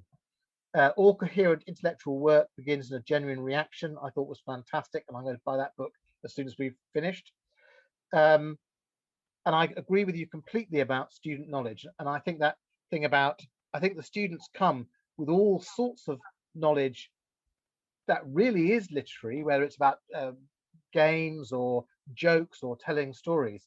And the more that we make literature with a capital L, the more we exclude exactly that kind of knowledge from their own reflections. So they play computer games. That you've heard me talk about this before. The young men we teach literature to play computer games. They know about identifying with characters. They know how plots work. They know how stories work. And if you can talk about the relationship to the games and the literary texts, you've already brought a whole lot of knowledge into their understanding. I also really like the idea it's not a catalogue, but a series of conversations. Okay, I think I'll stop. So I'm just saying thank you with lots of words. So thank you very much, all 4 of you, for your really fantastic contributions. Fantastic. Thank you, Bob. Okay, so let's move on to some questions from the floor. I'm sure you all know the drill, but if you want to raise your hand, you click on the reactions icon at the bottom of the Zoom page, and there's a raise hands option. Alternatively, you can ask a question in the chat. If you do, please make it really clear that it's a question and not just a comment. We will begin with Paul Hopkins. Gosh, I wasn't expecting to start. Thank you. Thank you all very much. Lots to think about. In fact, I'm a bit of an imposter here in the sense that I'm not an English teacher. In fact, when I was teaching in school, I now work in university, I was a physics teacher. But actually would not argue that I don't like in some ways to sort of stick science in a box that completely divorces it, as it were, from the more social sciences, as I'd probably call myself these days. The question I want to ask anybody really, from Bob onwards, is I think this comes back often to this question of purpose, which is often sort of glossed over. We spend a lot of time on the what of teaching. And I don't think enough time, as was picked up by the colleague from Nate, talking about this underpinning whyness. And I like Gert Biester's definitions in terms of purpose of education. So I think the question I would ask is, what do the panelists feel that the purpose of doing English at school rather than education, which of course is much wider, is? And if you don't know them, Biester talked about qualification, the learning of stuff, socialization, the learning to sort of be part of society, and subjectification, the sort of reaction to and against the nature of current thought, to paraphrase them badly. Oh.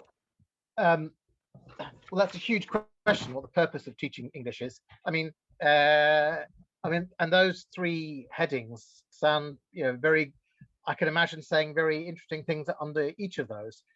I mean, in part, it's in part introducing students to kind of literary history and the future of literature. So learning to appreciate literature through the medium of the text they're going to study. And in part, that's about them understanding themselves, about their inner sense, about the social sense. I mean, in a way, your question is like, what is literature for? And I think literature is for everything. I mean, literature is how we as a species reflect, I think, most profoundly on ourselves. And I think that's what, at root, that's what studying literature at secondary level can offer. And it's attached around with all those other educational things, absolutely. But that's such a huge question, I could talk about it all night. So I'm going to stop short. So I apologize. Did any of the other panelists want to comment on that? Okay, in which case, John Yandell, please. Thank you, Michael, and thank you, Bob. I suppose as I've gone on listening to the colleagues tonight, I've been increasingly bothered by the elision of Michael Young's position and Hirsch's position. And I think one way of getting at why I think that's a problem is, however much, Bob, you would like this to be just a plumbing question, I think to imagine that we can begin to address the question of knowledge within English without seeing it as a political problem is a mistake. And I think central to that is the question of representation. There is nothing in Michael Young's position, as colleagues have said in the chat, that rules out looking at Langston Hughes or Chinua Achebe or anyone else. There absolutely is in E.D. Hirsch's position. And E.D. Hirsch's position is a consciously exclusionary position on cultural terms. And that has real resonance in terms of why the current government has so enthusiastically adopted E.D. Hirsch, but haven't been particularly wildly enthusiastic about Michael Young. They are not the same animal, and I worry about you putting them together as if they were. And I think this question of representation, last thing I'll say, Michael, if I may, also raises difficulties in terms of the model of English that has been presented tonight, because I think it's been an overly cozy model. Yes, it's about conversation, but it's also about argument. It's a contested space, and representation is absolutely central to that question of contestation. And ideally, I would like to see more recognition of that as a problematic area within English, if English is a discipline. And I'm not even sure that English counts as a discipline quite. I think that's been too much accepted in the conversation so far. Great question. Thank you, John. Bob. Yeah, that is a great question. So I'm going to reply in two parts. So you're absolutely right that there's a political difference between Hirsch and Young. So I take that absolutely. My interest in this pamphlet, however, was not to talk explicitly about the politics of either thinker or indeed the way they've been taken up, but rather to find a deeper underlying scientism within them, and that scientism is itself enables certain sorts of political and pedagogical ways in which they're taken up. So it's the scientism and the atomization, if you like, that allows the right to take up Hirsch, and it's also that which has allowed, although I take absolutely Michael Young's point that he's of the left, but it's also that scientism that has allowed the right to take up that, because it's an eschewal, if you like, of the idea of education as identity formation. So I hear absolutely what you're saying about politics, and if I was writing another chapter, I would absolutely draw out distinctions between them and the ways they've been taken up. Second thing I want to say is about coziness. So I'm a huge believer in English as dissensus. So dissensus means that so F.R. Leavis, actually, F.R. Leavis is a great line. He says that disagreement is a form of collaboration, and I really like that. We're supposed to dissent, to argue with each other. We're not supposed to create a cozy consensus. But if there is a cozy consensus, I think that's partially because this model of English feels quite under attack at the moment. Under attack in part by people intentionally trying to attack it.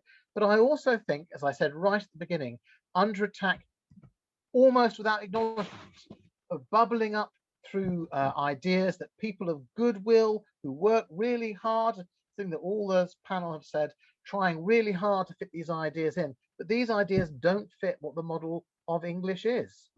And so it's a terrible kind of mismatch. I'm sorry, that was more of a rant than an answer. I'll stop. Barbara, did I see your hand? Yeah, Andy. Oh, and you, Beth, and after Barbara, yeah. Yeah, I just wanted to kind of clarify a bit, really. I mean, I completely take the point that sort of the, I know Michael from a long time ago very well, and I do think that his thinking is obviously incredibly interesting, but it has been very influential in perhaps sort of unforeseen ways. Could one say that? And that some of the things that he raises, which, I mean, people in the chat are saying, no, that's not true, that's not true. But, he does raise kind of issues around everyday knowledge versus expert knowledge, novice versus expert, sorry, everyday knowledge versus school knowledge, novice versus expert, powerful knowledge versus skills, but which emerged, I think, from a period in which many teachers were sort of noticing in schools it's a particular kind of moment when perhaps there was a feeling that knowledge was being excluded, that there was an awful lot of focus on doing without an underpinning of knowledge. But what's ended up happening, for whatever reason, is that that's been co-opted in certain directions. And so I feel like the comments in the chat, which are saying, yeah, but that's not what powerful knowledge is.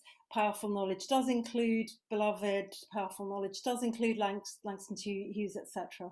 The realities in the world are that the way that powerful knowledge has been used in conjunction with cultural ideas about cultural capital in particular have led to a kind of exclusion of those things. And so, yeah, I'm not saying that Michael Young intended that, but that's been what the outcome for me has been.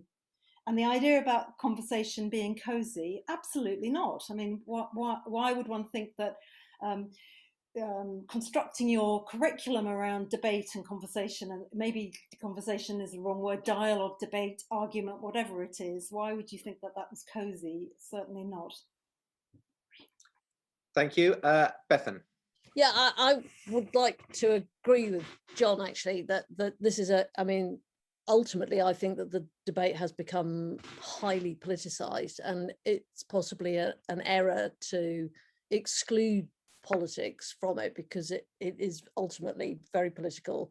I think the thing about both powerful knowledge, actually, and cultural literacy is that they are, I mean, traditionally, I can absolutely see that powerful knowledge is a virtue of the left, because the left say, you know, everybody ought to have this knowledge, and if you are excluding children from this powerful knowledge, then actually you're deliberately excluding them from, you know, access to power. And typically the argument is that certain people have that powerful knowledge as of, you know, the way they're brought up, and other people don't, and so it's incredibly important to give it to them. I think, though, that kind of notion of powerful knowledge, it's taking a kind of left-wing argument, but actually it's being applied by the right, so that the right have sort of robbed us of an argument that we would have and applied it from the right. And I think that's what makes it so dangerous. I mean, E.D. Hirsch also argues the idea of powerful knowledge in some ways. He says, look, you know, it's outrageous. All these kids, they don't know anything, and they should know stuff. So he is also adopting that kind of left language and twisting it and making it very right wing. And I mean, his whole thesis is actually based on excluding all sorts of people, and therefore is definitely right wing in a way that Michael Young's is not at all. But nevertheless, the argument overall is a kind of political seduction, which we should be wary of, I think. Thank you. I'm very conscious that Michael Young himself has been sitting quietly in our audience. Yes, sitting there. I want to hear from him. A great deal of discussion of his work. Michael, would you like to comment at all on the question of the difference, either the question of the difference between your work and Hirsch's, or the question of the possible misapplication of your work by the right? It's entirely up to you.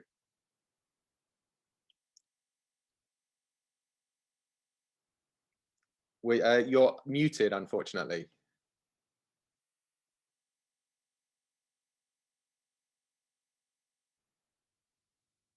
I can probably unmute you.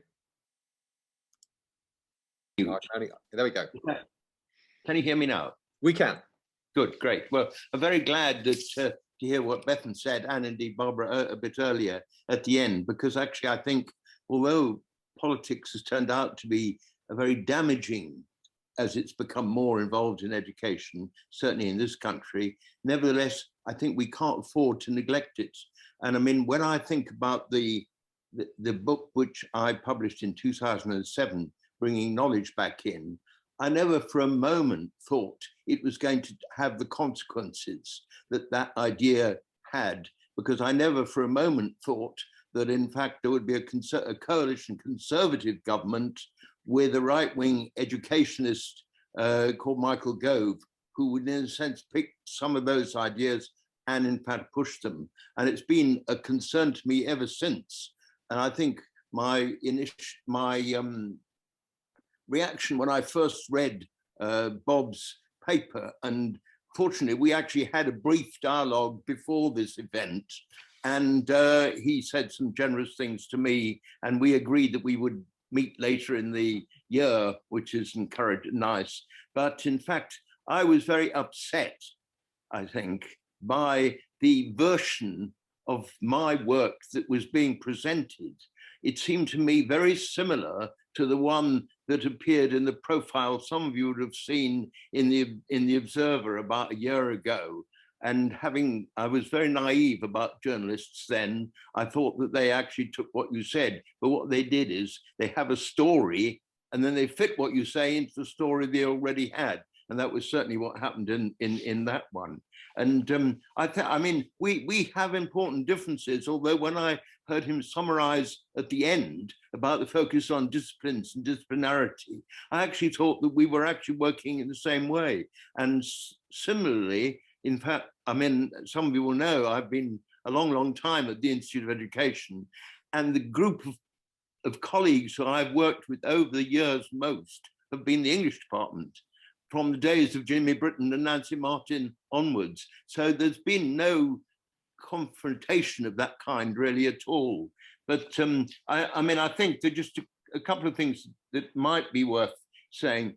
I started, the question of knowledge came from a different problem, in a sense. It came from a problem that, in fact, we have a public school system, albeit damaged by having a private one, but nevertheless, we have a public school system that doesn't give access to what schools claim to be able to do to the vast majority of kids who actually go through schooling. And that concerned me. And the whole development of Labour policies in that period worried me that, in fact, with good intentions, they had a notion of expanding participation and access, but they didn't ask what the participation and access was to.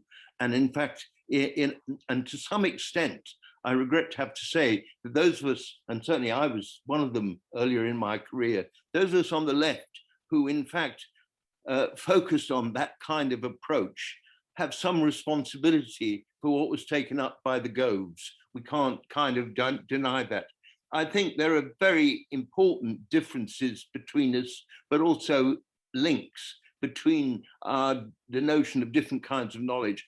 I don't think, as an ex-chemistry teacher, that when I was taught best, I was involved in collaboration and not deliberation. You have to deliberate once you start thinking about quantum theory in physics or in chemistry. You have to deliberate, otherwise nobody learns anything. And in a sense, I've never taught his English, and it may be that in fact, you don't have to do what Bob called calculation for that. I think the other thing, and I won't go on any longer, just to say this, that whenever I hear English teachers, and I mean, I was very pleased with what a number of people did say in the discussion, that when you hear English teachers, they do make some reference to the texts that they use. They just give it an important, a different place in, they focus on the pedagogy almost separately, and somehow or other, what I've been struggling with the colleagues that I work with, mostly in South Africa, because that's where the sociologists are, unfortunately, were interested in my kind of work. What we're trying to focus on is, what does it mean if we talk about something like our students developing a relationship to knowledge as they go through the curriculum? What does that mean?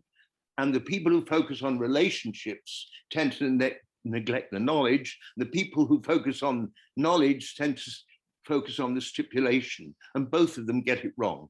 But in fact, that's our struggle. That's what we are trying to do, as in a sense, those of us in different kind of ways are in a sense theorists of education. So that's it. Thank you for allowing me to speak, Michael. Pleasure. Thank you very much, Michael. Okay, we are short of time. I'm actually going to ask because we've had 3 people waiting to ask questions for some time. So I'm going to take those 3 questions together, and then I'll invite the members of our panel to respond to whichever of them they prefer. Can I ask Stuart Pinnock first, please? Hello, I'm an English teacher, former head of English, and a assistant head teacher. So I'm really there sort of on the front. Sorry, my camera is blurred here, so you'll just have to kind of listen to my voice a bit. So I'm kind of there on the front line, if you like, of schools. And so this is a totally fascinating discussion for me. I wonder whether we should be afraid as English teachers that we can't come to some kind of English, specialists, that we can't come to some kind of consensus on what is knowledge in English. Bethan, you've talked before about it being a curious conundrum, this subject. It eludes definition. definition. And John Yandel's talked about the messiness of learning within this subject. So my worry is that the danger of us not being able to come to some consensus is that politicians and those outside of education with a vested interest set the ideological agenda for what this subject is. So really, I'm wondering whether we can come ever to some kind of robust epistemological framework, or whether we are forever going to be having these kind of discussions, and whether that actually matters or not. Just a final point here. In the latest Ofsted inspection framework, knowledge is mentioned 88 times. In the previous framework, it was 33 times, and that previous framework was maybe 5 years ago. I think that tells you a lot about where we are. So I'll be quiet there and hand on to the next person. Thank you, Stuart. Thomas Karshan. Hi, I'm a lecturer in literature, so I'm not directly at hand with what's going on in the classroom at the moment. But I just wanted to make a couple of points. It seems to be in general, the aim of the humanities is understanding, not knowledge. I mean, I appreciate that knowledge can mean different things, but I think as commonly used, knowledge is a red herring in this discussion, and one which is leading us into a great deal of confusion. But understanding is always founded on and enriched by knowledge. So I'm not for a minute suggesting that knowledge doesn't play a part, but I wanted to, in that context, offer a qualified defense of the teaching of rhetorical terms in secondary schools. And I doubt anyone would really disagree with it if I said that done well, it can be effective, and done badly, as it sounds like it's being done a lot, it can be absolutely deadening. But the defense I would offer of the teaching of rhetorical terms would be on two grounds: experience and creativity. Firstly, we don't just have experience separate to our knowledge. Dewey said that experience is constituted by a feedback loop between sensation and self-consciousness. We need to reflect on our experience of Oliver Twist in order to have that experience still more richly. And it seems to me that learning about how to talk about how Dickens shapes his sentences, for example, sends you back to your experience of those sentences and makes it a much richer experience. We've all had that experience of reading a poem and then reading it a second time with someone who shows us things in it and gets us to see those things, often quite detailed elements of language, whether it's chiasmus, and suddenly the poem is that much more beautiful and that much more meaningful to us. And that at its best is one of the things rhetorical terms can offer. And the second thing that I think they can offer is creativity. Lots of students themselves make music, they write, and the purpose of teaching rhetorical terms is actually to take them into the craft of literature. We're teaching Oliver Twist because Dickens was a great author. We're not teaching third-rate Victorian novels, which may also have scenes of children being murdered. Part of the purpose of teaching rhetorical terms is to help students understand what is great about Dickens's craft in such a way, actually, that might lead into their own craftsmanship and into their own creative experience. I think that's one of the values of it, and one that actually feeds into their experience of writing as well. Ultimately, that is a knowing how. So it seems to me it's a knowledge of craft. Great, thank you. And David Lundy. Thanks very much. I wanted to go right back to the start of this notion of scientism. And I wonder whether the challenge in some ways is not the scientism that's implicit in the object of study, i.e. this is not how literature works, but in the subject. This is not how the student learns. There's a certain kind of scientism that seems to be implicit in this notion of curriculum that's problematic not just for literature, but kind of across the curriculum. I mean, the sort of feature spotting, grammar terminology approach that's often kind of critiqued, and I take on board that it does have good uses as well. But it's quite similar to the way you would program a computer to recognize natural language. It seems to me that that's if we're thinking about the problem of scientism, it's not just a problem with the object of study, but a problem with the subject of the problem perhaps is more in applying that kind of scientist scientism to the learning subject, so that the learning subject simply absorbs a whole bunch of facts about terms and doesn't then know how to apply it as craft. Yeah, thank you. I'm going to give the final word to Bob, but before I do that, would any of our other guest speakers like to comment on any of those three questions? Bethan. Yeah. No, I think that there is always a problem with English. English, it is difficult to define, and it is a kind of bundle of other subjects thrown in together, and that's why I describe it as model, and John describes it variously. So I think that the knowledge curriculum has replaced the literacy hour in a way. So the literacy hour was appealing to an awful lot of English teachers because it had a lot of things that you could tick, and kids could progress along the lines of, you've done this, you've done that adjective, you've done nouns, and you progress. And so it gave it a kind of factual air. And that actually appealed to English teachers, because too often people said, well, what do you do in English anyway? And now they can say, what I did is the literacy hour. The literacy hour has gone and the knowledge curriculum has come in, and it's fulfilling a similar kind of role to what the literacy hour did. And I think that is, I think it is a problem with English. English is always problematic in the way we define it. And that does mean that, Labour government, Tory government can come in and produce a kind of curriculum that is not very helpful to anybody at all. Thank you. And then finally, Bob. I'll respond very quickly to those three questions, then say something at the end. Yeah, I agree. It's very hard to make a list of what the knowledge for English actually is. And that's why I quite like the idea of Barbara's idea as a conversation, and from which you can draw out strands and threads, but I'm not sure how easily you can surround it. And I see that might be politically a weakness, but I also think that's what the discipline is. Tommy, I take absolutely your very Kantian observations about understanding and knowledge, and I could have talked about that way, but I was rather keener to use the Aristotle. The point about learning rhetorical terms is that you when you're teaching, you notice something, and then you draw it out in its significance, and then you name it.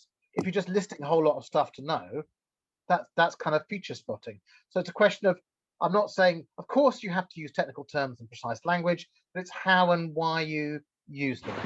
And then the scientism as the student, the last point, absolutely. So Michael very wisely in his editing made me take out some more speculative material about cognitive science, and I'm very pleased that he did do that.